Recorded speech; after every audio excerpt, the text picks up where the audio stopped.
नमस्कार। टीडीएम सफलता चैनल में एक बार फिर आप सभी का स्वागत है।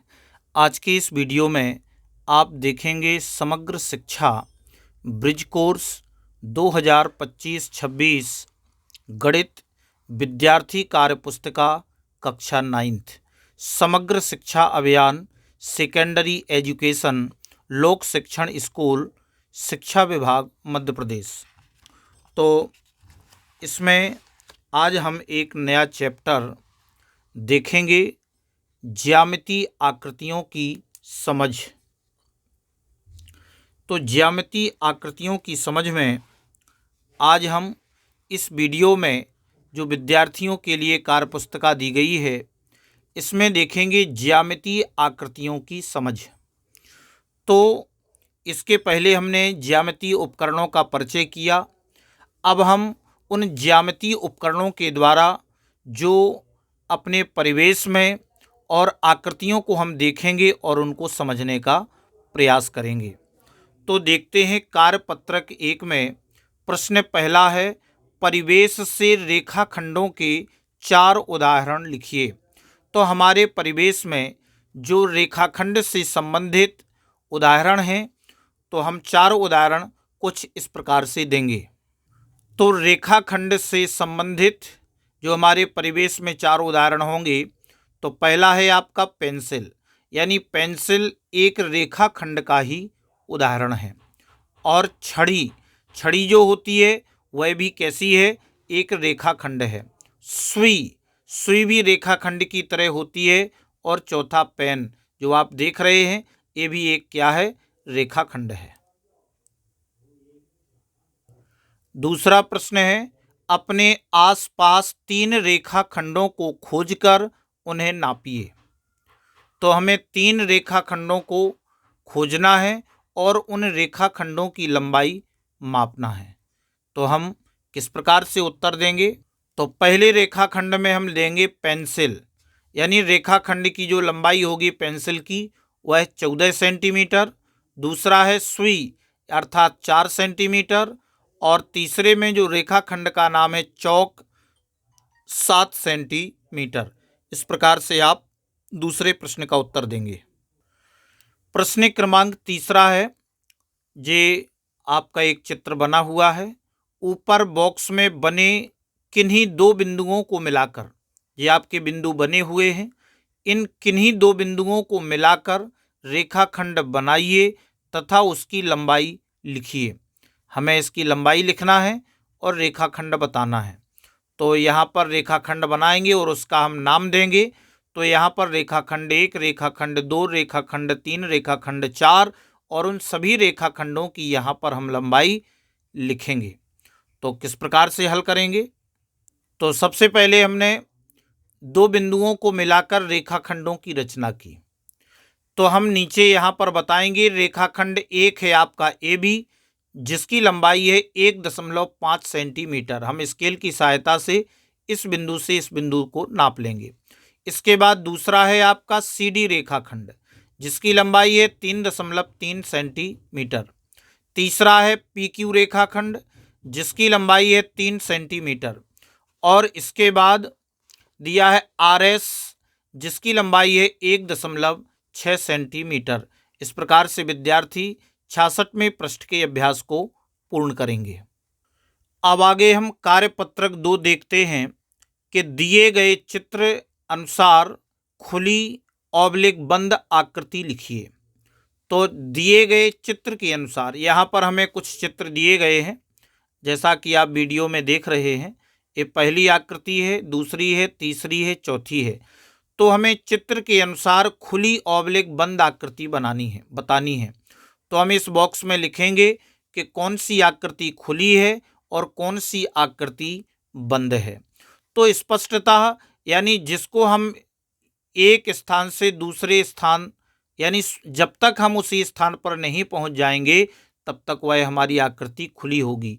जैसे यहाँ हम देख रहे हैं, यहाँ से अगर हमने चलना प्रारंभ किया और चलते चलते जब हम उसी बिंदु पर पहुंच जाते हैं, तो इसका अर्थ होता है कि यह बंद आकृति है। लेकिन जिस स्थान से चलना हम प्रारंभ करते हैं, अगर हम उसी स्थान पर नहीं पहुंच पाते हैं तो इससे स्पष्ट होता है कि यह खुली आकृति है। तो हम इसके नाम किस प्रकार से देंगे? तो इस प्रकार से हम इनके नाम देंगे कि ये आपकी खुली आकृति है, ये बंद आकृति है, एक खुली आकृति है और ये बंद आकृति है। अगला प्रश्न देखते हैं। आगे प्रश्न है, बिंदुओं को मिलाते हुए 5 खुली व 5 बंद आकृतियां बनाइए। तो यहाँ पर हमें कुछ बिंदु दिए हुए हैं। इन बिंदुओं को मिलाते हुए हमें 5 खुली व 5 बंद आकृतियां बनानी हैं।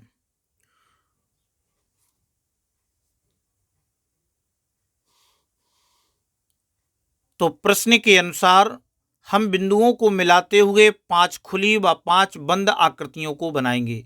तो ये जो आकृति देख रहे हैं, ये खुली आकृति है, एक खुली आकृति है, ये भी खुली आकृति है, एक खुली आकृति है और ये भी खुली आकृति है। तो 5 खुली आकृतियां व 5 बंद आकृतियां आप देख रहे हैं कि ये बंद आकृति है, ये भी बंद आकृति है, ये बंद आकृति है, ये भी बंद आकृति है और ये भी बंद आकृति है। तो इस प्रकार से आप 5 खुली व 5 बंद आकृतियों को बनाएंगे। अब आगे कहा गया है कि परिवेश में स्थित 3 ऐसी सामग्रियों के नाम लिखिए जो क्रमशः खुली एवं बंद आकृतियों से संबंधित हों। उदाहरण के लिए खुली आकृति पेड़ की टहनी और बंद आकृति खिड़की। तो यहाँ पर हमें क्रमांक दिए गए हैं 1, 2, 3। खुली आकृति के नाम बताना है और बंद आकृति के नाम बताना है। तो जो हमारे परिवेश में स्थित ऐसी 3 सामग्रियों के हमें नाम लिखना है। तो पहले क्रमांक में हम नाम खुली आकृति में देंगे थाली, खुली आकृति है, और बंद आकृति में है टिफिन, ये बंद आकृति है। दूसरी है खुली आकृति घड़ा और बंद आकृति है घड़ी। इस प्रकार से तीसरी आकृति में आएगा पंखा और बंद आकृति चौथी होगी फर्श। तो इस प्रकार से आप इस 67वें पृष्ठ के अभ्यास को विद्यार्थी करेंगे। अब आगे हम कार्यपत्रक 3 में देखते हैं। प्रश्न पहला है, दिए गए चित्र में आपको कोण कहाँ कहाँ पर बनते हुए दिख रहे हैं, किन्हीं 5 का नाम करके लिखें। तो आप देखेंगे कि चित्र में आपको कोण कहाँ कहाँ पर बनते हुए दिख रहे हैं। तो ये हमें चित्र साइकिल का दिख रहा है और इसमें कोण कहाँ कहाँ पर दिख रहे हैं। तो क्रमांक में लिखा है कि साइकिल का वह भाग जिसका कोण बनता दिख रहा है। जहाँ पर भी हमें जिस एंगल में कोण बनता दिख रहा है उस एंगल का हम वहाँ पर नाम देंगे कि किस यानी कहाँ पर हमें कोण बनता हुआ दिख रहा है। तो यहाँ पर हमें 5 के नाम लिखने हैं। तो हम किस प्रकार से लिखेंगे? तो यहाँ पर आप देंगे कि साइकिल का वह भाग जिसका कोण बनता दिख रहा है। नंबर 1, हैंडल के नीचे, जो आपका हैंडल है उसके नीचे आपको कोण बनता हुआ दिख रहा है। सीट के नीचे देख रहे हैं आप कोण बनता हुआ दिख रहा है। और पेडल के भाग में, जहाँ आप पेडल देख रहे हैं, पेडल के भाग में भी आपको कोण बनता हुआ दिख रहा है। पहिए के भाग में, जहाँ पर पहिया लगा हुआ है वहाँ पर भी हमें कोण बनता हुआ दिख रहा है। और पीछे के पहिए के पाइप में, पीछे जो पहिया लगा हुआ है उसके पाइप में भी हमें कोण बनता हुआ दिख रहा है। इस प्रकार से आप इस प्रश्न के अभ्यास को करेंगे। प्रश्न क्रमांक 2 में अपने आसपास की वस्तुओं में कोण के 3 उदाहरण दें। अपने आसपास की वस्तुओं में, तो हमें यहाँ पर नंबर 1, नंबर 2 और नंबर 3। तो यहाँ हम देख रहे हैं कि अपने आसपास की वस्तुओं में हमें कोण के 3 उदाहरण देना है। तो आपके वह नाम होंगे, नंबर 1 साइकिल, जो हमारे आसपास भी है और इसमें कोण भी बनते हैं। साइकिल है, दरवाजा है और टेबल है। प्रश्न क्रमांक 3 है, परिवेश में कोण के उदाहरण किन किन वस्तुओं में आप देखते हैं, लिखें और चित्र द्वारा प्रदर्शित करें। परिवेश में कोण के उदाहरण किन किन वस्तुओं में आप देखते हैं, लिखें और चित्र द्वारा प्रदर्शित करें। तो उदाहरण हम आप देख रहे हैं, इसमें कहाँ कहाँ किन किन वस्तुओं में कौन कौन से कोण जो हमारे परिवेश में दिखते हैं। और नीचे भी ये आप देख रहे हैं घड़ी, जिसमें हमें कोण दिख रहा है, और ये आपकी कैंची है और नीचे जो हमें बिंदु दिए गए हैं उन सभी बिंदुओं में भी हमें नाम देना है। तो अब आप यहाँ पर नाम देंगे नंबर 1 में टेबल, जो कि हमारे परिवेश में और इसमें एंगल बनते हैं, और दूसरे नंबर पर है किताब, तीसरे में हमने नाम दिया दरवाज़ा, और चौथा है फोटो फ्रेम, और पांचवा है आपका पलंग अर्थात चारपाई। इस प्रकार से 68वें पृष्ठ के अभ्यास को विद्यार्थी करें। अब आगे कार्यपत्रक 4 में हम देखते हैं उप अवधारणा, त्रिभुजाकार, चतुर्भुजाकार, वृत्ताकार आकृतियां। प्रगति एक छोटी बच्ची है, वह कक्षा 3 में पढ़ती है। उसकी कक्षा शिक्षिका ने उसे एक प्रोजेक्ट कार्य दिया है जिसमें उसे अपने आसपास उपलब्ध त्रिभुजाकार, चतुर्भुजाकार, वृत्ताकार आकृतियों को ढूंढना है। आपको प्रगति की सहायता इन आकृतियों को ढूंढने में करनी है। तो यहाँ पर आप देखते हैं ये आकृति बनी हुई है और इसका नाम, और यहाँ पर नाम देंगे, और परिवेश में कहाँ दिखती है यह भी आप बताएंगे। तो त्रिभुज के आकार के कुछ बताएंगे, चतुर्भुज के आकार के बताएंगे, और कुछ वृत्त के आकार के बताएंगे। तो यहाँ पर हम उत्तर देंगे आपका एक पराठा है, पापड़, जो कि पराठा रसोई घर में और पापड़ भी हमें रसोई घर में दिखाई देता है, और इस तरह से पासा होता है, और जो कि हमें दुकान या घर में दिखाई देता है। टेबल का ऊपरी भाग इस प्रकार से होता है, जो कि हमारे घर और ऑफिस में भी होता है। अब आगे हम देख रहे हैं वृत्ताकार में घड़ी भी होती है, जो कि हमें घर या दुकान में दिखती है, और रोटी, जो कि घर या बिजनेस व्यापार में हम देखने को हमें मिलती है। इस प्रकार से विद्यार्थी आपके 69वें पृष्ठ के अभ्यास कार्य को करेंगे। तो कार्यपत्रक 5 में उप अवधारणा नाप नाप के देखें। नीचे कुछ त्रिभुज बने हैं, इनके कोणों और भुजाओं को क्रमशः चांदे और स्केल से मापकर नीचे दी गई सारणी में इनकी मापों को भरें। तो यहाँ पर हमें कुछ आकृतियाँ दी गई हैं, आ, बा, सा और दा। यहाँ पर हमें ये आकृतियाँ दी गई हैं। हमें क्या करना है, इनके नाप नाप के इनके कोणों और भुजाओं को चांदे और स्केल की सहायता से माप के लिखना है। फिर नीचे कहा गया है कि त्रिभुज के कोणों की माप, यानी जो आ, बा, सा और दा जो बने हुए हैं, त्रिभुज के कोणों की माप क्या है, और आप कोणों के आधार पर त्रिभुज के बारे में क्या कह सकते हैं, और त्रिभुज के भुजाओं की माप यहाँ पर आप सेंटीमीटर में देंगे। तो किस प्रकार से करेंगे, तो यहाँ पर हमें जो आकृतियाँ दी गई हैं, तो हम चांदे की सहायता से आप पहले इन कोणों को माप लेंगे।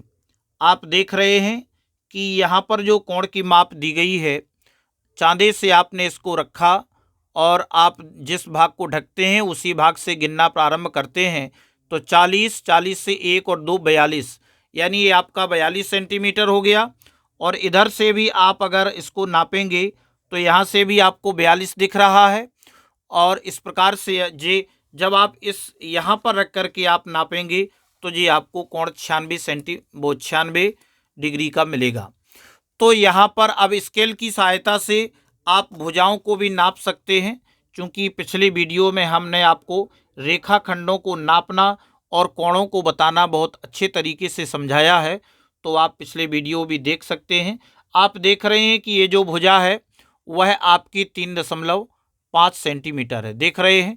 इस प्रकार से आप इन तीनों भुजाओं को नापेंगे और इसमें लिखते जाएंगे। इसी प्रकार से बा नंबर की आकृति और सा नंबर की आकृति और दा नंबर की आकृति को चांदे की सहायता से आप कोणों को मापें और उनकी भुजाओं को स्केल की सहायता से माप करके लिखें। अब आगे नीचे जो हमें नीचे दिया गया है कि त्रिभुज के कोणों की माप, यानी पहला जो हमने त्रिभुज बनाया है उसकी माप 42 अंश, 96 अंश और 42 अंश। आप कोणों के आधार पर त्रिभुज के बारे में क्या कह सकते हैं, तो आप कहेंगे कि इसके 2 कोण बराबर हैं। और त्रिभुज की भुजाओं की जो माप है वह 5.3 सेंटीमीटर, 3.5 सेंटीमीटर और 3.5 सेंटीमीटर। इसी प्रकार से आप बा में आप बता देंगे कि इसके तीनों कोण अलग अलग हैं, और इसकी जो मापें हमने त्रिभुज में देखी हैं यहाँ पर, उन सभी मापों को आप यहाँ पर लिख लेंगे। तो इस प्रकार से आप इस वीडियो में देखें कि आ, बा, सा और दा और इस त्रिभुज के बारे में आप क्या कहेंगे। तीनों कोण अलग अलग हैं, तीनों कोण अलग अलग हैं, तीनों कोण अलग अलग हैं और उन सभी तीनों भुजाओं की मापों को यहाँ पर लिखा गया है। तो आप यहाँ पर स्पष्टता देख सकते हैं। इस प्रकार से सभी विद्यार्थी 70वें पृष्ठ के अभ्यास कार्य को करें। अब आगे देख रहे हैं कार्यपत्रक 6। दिए निर्देशानुसार बिंदुओं को मिलाकर आकृति बनाइए। यहाँ पर हमें कुछ बिंदु दिए गए हैं, उन बिंदुओं से मिलाते हुए हमें यहाँ पर आकृति बनानी है। और नंबर 1 में कहा गया है कि ABC बिंदुओं को मिलाकर बंद आकृति बनाएं और इसमें रंग भरें। यानी किन बिंदुओं को मिलाकर? ABC, इन 3 बिंदुओं को मिलाकर के बंद आकृति बनाएं और इसमें रंग भरें।